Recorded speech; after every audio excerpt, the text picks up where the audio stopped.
అందరికీ నమస్కారం. సుధామా శతకంలోని 73వ పద్యం.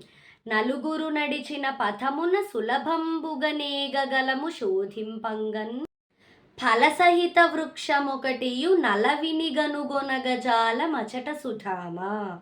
నలుగురు నడిచిన పథమునన్ సదా మానవులు రాకపోకలు సాగించు మార్గములో సులభంబుగన్ ఏగన్ కలము అనాయాసముగా మనము కూడా పయనింపగలుగుతాము. శోధింపంగన్ ఆలోచించి చూడగా, జాగ్రత్తగా గమనించగా, ఫలసహిత వృక్షము ఒకటియున్ యాత్రికులకు ఆకలి దప్పులు తీర్చగలుగు చక్కని రసవంతమైన పండ్లతో ఒప్పెడు ఒక్క చెట్టు అయినను అలవినిన్ సులభముగా అచటన్ ఆ మార్గములో కనుగొనగన్ చాలము చూడలేము.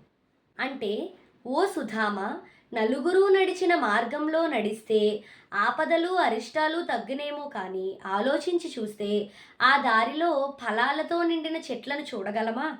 చూడలేమని భావం. అనగా మనకంటే ముందు ఆ మార్గంలో నడిచిన వారు ఫలాలను కోసుకుని ఉందురు.